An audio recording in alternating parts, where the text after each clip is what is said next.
Hi ಎಲ್ಲರಿಗೂ. ಎಲ್ಲರೂ ಹೇಗಿದ್ದೀರಾ? ಎಲ್ಲರೂ ಚೆನ್ನಾಗಿದ್ದೀರಾ ಅಂತ ಭಾವಿಸ್ತೀನಿ. ಎಲ್ಲರಿಗೂ welcome back to A V vlogs Kannada. ಹಾಗೆ ಈ ವಿಡಿಯೋನ ಎಂಟುವರೆಗೂ ನೋಡಿ, ಎಲ್ಲೂ ಕೂಡ ಸ್ಕಿಪ್ ಮಾಡಿದೆ. ಇವತ್ತು ನನ್ನ ಮಗಳನ್ನ ಹಾಸ್ಪಿಟಲ್ಗೆ ಕರ್ಕೊಂಡು ಹೋಗಬೇಕಾಗಿದೆ. ಅವರು ಏನು ಹೇಳ್ತಾರೆ ಅಂತ ಕೇಳಬೇಕಾಗಿದೆ. ಅದರ ಒಂದು ವ್ಲಾಗ್ ಆಗಿರುತ್ತೆ ಇದು. ಅಂದರೆ ಇವಾಗ ಸದ್ಯಕ್ಕೆ ನನ್ನ ಮಗಳು ತುಂಬಾ ಚೆನ್ನಾಗಿದ್ದಾಳೆ, ತುಂಬ ಆ್ಯಕ್ಟಿವ್ ಆಗಿದ್ದಾಳೆ, ಊಟ ಮಾಡ್ತಾಳೆ, ನಿದ್ದೆ ಮಾಡ್ತಾಳೆ. ಆ್ಯಸ್ ಯೂಶ್ವಲ್ ಹೇಗಿದ್ಲು ಹಾಗೇ ಇದ್ದಾಳೆ. ಅದ್ರ ಜೊತೆಗೆ ಅವ್ರು ಕೊಟ್ಟಿರೋಂಥ ಮೆಡಿಸಿನ್ ಎಲ್ಲ ಹಾಕ್ತಾಯಿದ್ದೀನಿ. ಇವತ್ತು ಸಂಜೆ ಹಾಸ್ಪಿಟಲ್ಗೆ ಬರೋದಕ್ಕೆ ಹೇಳಿದ್ದಾರೆ ಡಾಕ್ಟರು. ಸಂಜೆಗೆ 48 ಅವರ್ಸ್ ಆಗುತ್ತೆ. ಈ 48 ಅವರ್ಸಲ್ಲಿ ಅವಳಿಗೆ ಪಾಪುಗೆ ಜ್ವರ ಬಂದಿಲ್ಲ ಅಂದರೆ ಅದಾದಮೇಲೆ ನಾನು ಹೇಳ್ತೀನಿ ಏನು ಮಾಡಬೇಕು, ಅಡ್ಮಿಟ್ ಮಾಡಬೇಕಾ ಬೇಡವಾ ಅಂತ ಹೇಳ್ತೀನಿ ಅಂತ ಹೇಳಿದ್ದಾರೆ. ಇವತ್ತು ಹೋಗಬೇಕು, ಏನು ಹೇಳ್ತಾರೆ ಅಂತ ಕೇಳಬೇಕು. ಇವಾಗ ಪಾಪುಗೆ ಸ್ನಾನ ಮಾಡಿಸ್ತಾ ಇದ್ದೀನಿ ಮಧ್ಯಾಹ್ನ ಹಂಗೆ. ಪಾಪುಗೆ ಸ್ನಾನ ಮಾಡಿಸಿ ಇನ್ನೇನು ಒಂದು ವಾರನೇ ಆಗೋಯ್ತು ಅಂತ ಅನಿಸುತ್ತೆ. ಇದು ನನ್ನ ಶುಕ್ರವಾರದ ವ್ಲಾಗ್, ಓಕೆನಾ. ಈ 8 ದಿನದಲ್ಲಿ ಅಂದರೆ ಶುಕ್ರವಾರ ಲಕ್ಷ್ಮಿ ಹಬ್ಬದ ದಿನ ಇವಳಿಗೆ ಸ್ನಾನ ಮಾಡಿಸಿದ್ದು ಪಾಪುಗೆ ತಲೆಗೆ. ಅದು ಲಕ್ಷ್ಮಿ ಹಬ್ಬ ಆದಮೇಲೆ ಅಲ್ವಾ ಇವಳು ಹುಷಾರು ತಪ್ಪಿದ್ದು. ಅಲ್ಲಿಂದ ಆಚೆಗೆ ಅವಳಿಗೆ ಸ್ನಾನನೇ ಮಾಡಿಸಿರಲಿಲ್ಲ. ಜಸ್ಟು ಬಟ್ಟೆಯಲ್ಲಿ ಅಂದರೆ ಒದ್ದೆ ಬಟ್ಟೆಯಲ್ಲಿ ಮೈ ಒರೆಸ್ತಾ ಇದ್ದೆ ಅಷ್ಟೇ. ಇವತ್ತು ತುಂಬ ಸ್ಮೆಲ್ ಬಂದುಬಿಟ್ಟಿದ್ಲು. ಅಂದರೆ ಕತ್ತಿಗೆ ಬೇರೆ ನಾವು ಬೆಳ್ಳುಳ್ಳಿ ಬಟ್ಟೆಗೆ ಹಾಕ್ಬಿಟ್ಟು ಕಟ್ತೀವಿ. ಶೀತ ಗೀತ ಇತ್ತಂದರೆ ಹೋಗುತ್ತೆ ಅಂತೇಳ್ಬಿಟ್ಟು ಫುಲ್ ಬಾಡಿ ಎಲ್ಲ ಒಂಥರ ಬೆಳ್ಳುಳ್ಳಿ ಸ್ಮೆಲ್ ಹೊಡಿತಾ ಇದ್ಲು. ಬಟ್ಟೆಲಿ ಒರ್ಸೋದ್ಕಿಂತ ಸ್ನಾನ ಮಾಡಿಸಿದ್ರೆ ಅದೊಂದು ಫ್ರೆಶ್ನೆಸ್ ಇರುತ್ತೆ ಅಂತ ಹೇಳ್ಬಿಟ್ಟು ಇವತ್ತು ಸುಮ್ಮನೆ ಹಂಗೆ, ಅಂದರೆ ಅವಳಿಗೇನು ಉಚ್ಕೊತ ಕುತ್ಕೊಂಡಿಲ್ಲ, ಸೋಪ್ ಹಾಕಲಿಲ್ಲ, ಏನೂ ಇಲ್ಲ. ಸುಮ್ಮನೆ ಹಂಗೆ ಬಿಸಿ ಬಿಸಿ ನೀರು ಹಾಕ್ಬಿಟ್ಟು ಕೈ ಕಾಲನ್ನೆಲ್ಲ ಚೆನ್ನಾಗಿ ಮಸಾಜ್ ಥರ ಪ್ರೆಸ್ ಮಾಡಿದೆ. ಅವಳಿಗೂ ಪಾಪುಗೂ ಸ್ವಲ್ಪ ಫ್ರೀ ಅನಿಸುತ್ತೆ, ಹಾಯ್ ಅನಿಸುತ್ತೆ ಅಂತೇಳ್ಬಿಟ್ಟು. ಜ್ವರ ಏನಿರಲಿಲ್ಲ ಅಲ್ವಾ, ಅದಕ್ಕೋಸ್ಕರನೇ ಸ್ನಾನ ಮಾಡಿಸ್ದೆ. ಹಂಗೂ ಮನೆಯಲ್ಲಿ ಬೇಡ ಇವತ್ತೊಂದು ದಿನ ಡಾಕ್ಟ್ರು ಏನು ಹೇಳ್ತಾರೆ ಅಂತ ಕೇಳ್ಕೊ ಅಂತ ಹೇಳಿದ್ರು. ಅಂದರೆ ಡಾಕ್ಟರ್ ಹೇಳೋವರೆಗೂ ನಮಗೆ ಒಂಥರ ಭಯ ಇತ್ತು, ಏನು ಹೇಳ್ತಾರೋ ಏನೋ ಅನ್ನೋ ಥರ. ಅದಕ್ಕೋಸ್ಕರ ಬೇಡಮ್ಮ ಅಂತ ಹೇಳಿದ್ರು. ಆದರೂ ನಾನೇ ಸ್ನಾನ ಮಾಡಿಸ್ದೆ. ಪಾಪಕ್ಕೆ ಸ್ನಾನ ಆದಮೇಲೆ ನಾನು ಕೂಡ ಸ್ನಾನ ಮಾಡ್ಕೊಂಡು ಫ್ರೆಶ್ ಅಪ್ ಆದೆ. ಒಂದು ಕಡೆ ಖುಷಿ ಆಗ್ತಿದೆ, ನನ್ನ ಮಗಳು ಸ್ವಲ್ಪ ಹುಷಾರಾಗಿದ್ದಾಳೆ, ಆ್ಯಕ್ಟಿವ್ ಆಗಿದ್ದಾಳೆ. ಇವಾಗ ಹೋಗಬೇಕು ಹಾಸ್ಪಿಟಲ್ಗೆ. 8:30 ಆಗಿದೆ. 8 ಗಂಟೆಗೆ ಇದ್ದಿದ್ದು ನಮಗೆ ಅಪಾಯಿಂಟ್ಮೆಂಟು.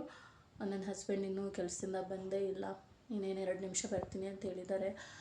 ನಾನು ಕೂಡ ಫ್ರೆಶ್ ಅಪ್ ಆಗಿದ್ದೀನಿ, ಒಂಚೂರು ಕೂಡ ಫ್ರೆಶ್ ಅಪ್ ಮಾಡಿದ್ದೀನಿ. ಇವಾಗ ಹೋಗಬೇಕು, ಏನು ಹೇಳ್ತಾರೆ ಕೇಳಬೇಕು. ಒಂದು ಕಡೆ ನಾನು ಕಣ್ಣಾರೆ ನೋಡ್ತಿರೋದು ನೋಡಿದ್ರೆ ಅವಳು ಚೆನ್ನಾಗೇ ಇದ್ದಾಳೆ. ಬಟ್ ಡಾಕ್ಟ್ರು ಬಾಯಿಂದ ನನಗೆ ಅವಳು ಚೆನ್ನಾಗಿದ್ದಾಳೆ ಅಂತ ಬಂದರೆ ಸಾಕು. ಫುಲ್ಲು ಮೆಂಟಲಿ ನಾನು ಏನಂತಾರೆ ಫುಲ್ಲು ಡಿಸ್ಟರ್ಬ್ ಆಗಿಬಿಟ್ಟಿದ್ದೀನಿ, ಹುಷಾರು ತಪ್ಪಿಬಿಟ್ಟಿದ್ದೀನಿ. ಸದ್ಯಕ್ಕೆ ನನ್ನ ಹಸ್ಬೆಂಡ್ ಬರ್ತಾರೆ, ಹೋಗಬೇಕು ಬೇಗ ಬೇಗ. ಏನು ಹೇಳ್ತಾರೆ ಅಂತ ಮತ್ತೆ ನಾನು ಬಂದು ನಿಮಗೆ ಹೇಳ್ತೀನಿ. ಹಸ್ಬೆಂಡ್ ಆಫೀಸ್ಗೆ ಹೋಗಿದ್ರಲ್ಲ, ಆಫೀಸಿಂದನೇ ಡೈರೆಕ್ಟಾಗಿ ಹಾಸ್ಪಿಟಲ್ಗೆ ಕಾಲ್ ಮಾಡಿ ಅಪಾಯಿಂಟ್ಮೆಂಟ್ ತೊಗೊಂಡಿದ್ರು. 8 ಗಂಟೆಗಿದೆ ಅಂತ ಹೇಳಿದ್ರು. ನನ್ನ ಹಸ್ಬೆಂಡ್ ಸ್ವಲ್ಪ ಇವತ್ತು ಲೇಟಾಗಿ ಬಂದರು. ಅವ್ರು ಬಂದ ಕೂಡಲೇ ಹಾಸ್ಪಿಟಲ್ಗೆ ಹೋದ್ವಿ. ಹಾಸ್ಪಿಟಲ್ಗೆ ಹೋಗಿದ್ವಿ ಅಲ್ವಾ, ನಾವು ಏನು ಹೇಳ್ತಾರೋ ಏನೋ ಅಂತ ಭಯ ಆಗ್ಬಿಟ್ಟಿತ್ತು. ಅಂದರೆ ಅವಳಿಗೆ ನಾಲ್ಗೆ ರೆಡ್ನೆಸ್ ಕಮ್ಮಿ ಆಗಿತ್ತು, ಬಟ್ ಮತ್ತೆ ಸಂಜೆ ಹಿಂಗೆ ಜಾಸ್ತಿ ಆಗೋಯಿತು. ಅದನ್ನು ನೋಡಿ ಏನಾದರೂ ಹೇಳ್ತಾರಾ ಅಂತ ಅಂದ್ಕೊಂಡು ಭಯಪಟ್ಟಿದ್ದೆ. ಅಂದರೆ ಒಂದು ಡಿಸೀಸ್, ಹೊಸ ಡಿಸೀಸ್ ಏನಿದೆ ಅದಕ್ಕೆ ಮೇಯ್ನ್ ಒಂದು ಏನಂತಾರೆ ಸಿಂಪ್ಟಮ್ ಅಂದರೆ ಅದು ನಾಲ್ಗೆ ರೆಡ್ನೆಸ್ ಆಗೋದೇನೆ.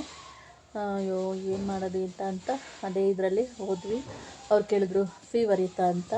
ಇಲ್ಲ ಸರ್ ಫೀವರ್ ಇಲ್ಲ, 48 ಅವರ್ಸಿಂದನೂ ನಾರ್ಮಲಾಗಿ ಸೂಪರಾಗಿ ಆ್ಯಕ್ಟಿವ್ ಆಗಿದ್ದಾಳೆ ಅಂತ ಅಂದ್ವಿ. ಅಷ್ಟೇ, ಸುಮ್ಮನೆ ಚೆಕ್ ಮಾಡಿಬಿಟ್ಟು ಸರಿ ಆಯಿತು, ನಾವೇನು ಕೊಟ್ಟಿದ್ದೀವಿ ಆ್ಯಂಟಿಬಯೋಟಿಕ್ ಅದನ್ನು ಕಂಟಿನ್ಯೂ ಮಾಡಿ, ಇಫ್ ಇನ್ ಕೇಸ್ ಫೀವರ್ ಬಂತು ಅಂದರೆ ಕರ್ಕೊಂಡು ಬನ್ನಿ ಅಂತ ಹೇಳಿದ್ರು ಅಷ್ಟೇ. ಸದ್ಯಕ್ಕೆ ಇನ್ನೂ ಆರಾಮಾಗಿದ್ದಾಳೆ, ಆರಾಮಾಗಿರ್ತಾಳೆ ಅಂತ ಅನಿಸ್ತಿದೆ. ಒಂದು ಕಡೆ ಕೇಳಿದೆ, ಆಮೇಲೆ ಸರ್ ಅಡ್ಮಿಟ್ ಏನಾದರೂ ಮಾಡಬೇಕಾ ಅಂತ ಕೇಳಿದೆ. ಏನು ಬೇಡ ಅಂತ ಅಂದರು. ಇದು ಇನ್ಫೆಕ್ಷನ್ ಆಗಿದೆ ಅಂತ ರಿಪೋರ್ಟ್ ಬಂದಿದ್ದಿಲ್ಲ, ಅದಕ್ಕೆ ಏನು ಮಾಡೋದು ಸರ್ ಅಂತ ಅಂದ್ವಿ. ನಾನು ಏನು ಕೊಟ್ಟಿದ್ದೀನಿ ಅದನ್ನ ಕಂಟಿನ್ಯೂ ಮಾಡಿ ಅಂತ ಹೇಳಿದ್ದಾರೆ. ಹಾಗೆ ಪಾಪಕ್ಕೆ ತೋರಿಸ್ಕೊತ ನಾನು ಕೂಡ ಟ್ಯಾಬ್ಲೆಟ್ ತೊಗೊಂಡು ಬಂದ್ವಿ. ಇಲ್ಲಿ ಅಳ್ಕೊಳ್ಳೋದು ಅಂತ ಹೇಳ್ತಾರೆ, ಇಲ್ಲಿ 2 ಸೈಡು ಫುಲ್ ಪೇಯ್ನ್ ಆಗ್ತಿದೆ. ಮಿಡ್ನೈಟಿಂದ ಸಡನ್ನಾಗಿ ಪೇಯ್ನ್ ಸ್ಟಾರ್ಟ್ ಆಯಿತು. ಎಂಜಲು ನುಂಗೋದಕ್ಕಾಗೋದಿಲ್ಲ, ನೀರು ಕುಡಿಯೋದಕ್ಕಾಗೋದಿಲ್ಲ, ಊಟ ಮಾಡೋದಕ್ಕಾಗೋದಿಲ್ಲ, ಹಂಗಾಗ್ಬಿಟ್ಟಿದೆ. ಇದು ನೋವು ಬರೋದ್ರಿಂದ ಫುಲ್ ತಲೆ ನೋವು ಬಂದುಬಿಟ್ಟಿದೆ. ಏನೋ ಗೊತ್ತಿಲ್ಲ, ಫುಲ್ ಬಾಡಿ ಪೇಯ್ನ್ ಬಂದ್ಬಿಟ್ಟಿದೆ ನನಗೆ. ಕೈ ಕಾಲೆಲ್ಲ ಸೋರ್ತ್ಕೊಳ್ಳೋದು ಅಂತ ಹೇಳ್ತೀವಲ್ಲ, ಆ ಥರ ಆಗೋಗಿದೆ. ಹಂಚು ಪಾಪ ಹುಷಾರಾಗೋವರೆಗೂ ಮೆಂಟಲಿ ನಾನು ಹುಷಾರು ತಪ್ಪಿದ್ದೆ. ಇವಾಗ ಫಿಸಿಕಲಿ ಹುಷಾರು ತಪ್ತಾ ಇದ್ದೀನಿ. ಲಾಸ್ಟ್ ಟೈಮು ಹಿಂಗೇ 15 ಡೇಸ್ ಬ್ಯಾಕ್ ಹುಷಾರಿರ್ಲಿಲ್ವಲ್ಲ ನನಗೆ. ಹುಷಾರು ತಪ್ಪಕ್ಕೂ ಹಿಂದಿನ ದಿನ ಇದೇ ಥರ ಮೈಕೈ ನೋವು, ಒಂಥರ ನೆಲ ಸಿಡ್ದಂಗೆ ಅಂತ ಹೇಳ್ತಾರೆ, ಆ ರೀತಿ ಆಗ್ತಾಯಿತ್ತು. ಇವತ್ತು ಹಂಗೆ ಆಗ್ತಿದೆ. ಇದಕ್ಕೆ ಏನಿದೆ, ನಾನು ಟ್ಯಾಬ್ಲೆಟ್ ತೊಗೊಂಡು ಬರಲಿಲ್ಲ. ಬಾಡಿ ಪೇಯ್ನ್ಗೆ ಅಷ್ಟೇ ತಂದಿದ್ದೀನಿ. ಅಂದರೆ ಸಿಕ್ಕಾಪಟ್ಟೆ ಬಾಡಿ ಪೇಯ್ನ್ ಇದೆ, ಬ್ಯಾಕ್ ಪೇಯ್ನ್ ಇದೆ. ಅದರಲ್ಲೂ ಕೂತ್ಕೊಳ್ಳೋದಕ್ಕಾಗ್ತಿಲ್ಲ, ನಿಂತ್ಕೊಳ್ಳೋದಕ್ಕಾಗ್ತಿಲ್ಲ, ಸುಸ್ತಾಗ್ತಿದೆ ಒಳಗೇನೆ. ಏನೋ ಅಂತ ತಿಂತಾಯಿದ್ದೀನಿ, ಆದರೆ ಊಟ ಎದುರುಗಡೆ ಬಂದರೆ ಒಂಥರ ಬೇಡ ಅನ್ನೋ ಥರ ಆಗ್ತಿದೆ. ಏನು ಮಾಡೋದು, ಫುಲ್ಲು ಲೈಟಾಗಿ ಬಿಸಿ ಆಗ್ತಿದೆ, ತಲೆನೋವಿದೆ ಅಲ್ಲ ಅದಕ್ಕೆ. ಇವತ್ತು ಬೆಳಗ್ಗೆ ಮಾತಾಡೋಕ್ಕೂ ಸಹ ಆಗ್ತಿರ್ಲಿಲ್ಲ, ಮೂಗಲ್ಲಿ ಮಾತಾಡ್ದಂಗೆ ಮಾತಾಡಬೇಕಿತ್ತು. ಇದರಿಂದ ಅಂತ ಪರವಾಗಿಲ್ಲ. ಅಂದರೆ ಆಡ್ತಾ ಏನಲ್ಲ ಸಾರಿ, ನರಳ್ತಾ ರೋಗ, ಆಡ್ತಾ ರಾಗ ಅಂತ ಹೇಳ್ತಾರೆ. ಅದಕ್ಕೋಸ್ಕರ ಈ ನೋವು ಅಂತ ಕೂತ್ಕೊಂಡ್ರೆ ಅದು ಪೇಯ್ನ್ ಜಾಸ್ತಿ ಆಗಿಬಿಡುತ್ತೆ ಅಂತ ಹೇಳ್ಬಿಟ್ಟು ನೀರು ಕುಡಿಯೋದು, ಊಟ ಮಾಡೋದು ಮಾಡ್ತಾಯಿದ್ದೀನಿ ಆರಾಮಾಗೇ. ಪೇಯ್ನ್ ಇದೆ ಅಂತ ಹೇಳ್ಬಿಟ್ಟು ಏನು ಸ್ಟಾಪ್ ಮಾಡಿಲ್ಲ. ಇನ್ನೂ ಜಾಸ್ತಿ ಆಗಿಬಿಡುತ್ತೆ ಅಂತ ಹೇಳ್ಬಿಟ್ಟು ಸ್ವಲ್ಪ ಇವನು ಆ್ಯಕ್ಟಿವ್ ಆಗಿ ಇಟ್ಕೊತಾ ಇದ್ದೀನಿ. ಈಗ ವಂಶಿಗೆ ಊಟ ಎಲ್ಲ ಮಾಡಿಸಿ ಅದೇ ಸಿರಪೆಲ್ಲ ಹಾಕಿ ನಾನು ಬಂದುಬಿಟ್ಟೆ ಮಲ್ಕೊಳ್ಳೋದಕ್ಕೆ. ಅವರಪ್ಪ ಮಲಗಿಸ್ತಾರೆ, ನನ್ನ ಕೈಲಿ ಆಗ್ತಿಲ್ಲ ಅವಳನ್ನ ಮಲಗಿಸೋದಕ್ಕೆ. ಆಲ್ರೆಡಿ ಬಂದು ಸೆಟ್ಲಾಗಿಬಿಟ್ಟಿದ್ದೀನಿ ಮಲ್ಕೊಳ್ಳೋದಕ್ಕೆ. ಟ್ಯಾಬ್ಲೆಟ್ ಇನ್ನೂ ತೊಗೊಂಡಿಲ್ಲ, ಟ್ಯಾಬ್ಲೆಟ್ ತೊಗೊಂಡು ರೆಸ್ಟ್ ಮಾಡಿಬಿಡ್ತೀನಿ. ಇನ್ನು ನಾಳೆ ಒಂದಿನ ಚೆನ್ನಾಗಿ ರೆಸ್ಟ್ ಮಾಡಿಬಿಡ್ತೀನಿ. ಒಂಚೂರು ಹುಷಾರಾದ್ಲು ಅಲ್ವಾ, ಅದೊಂದು ಟೆನ್ಷನ್ ಇಲ್ಲ. ನಾನು ಚೆನ್ನಾಗಿ ರೆಸ್ಟ್ ಮಾಡಿಬಿಟ್ರೆ ಸಂಡೆಯಿಂದ ಬ್ಯಾಕ್ ಟು ರೊಟೀನ್. ಅಂದರೆ ಬೇಗ ಎದ್ದೊಳೋದು, ಬಾಗಿಲು ತೊಳಿಬೇಕು ಫಸ್ಟು ನಾವು.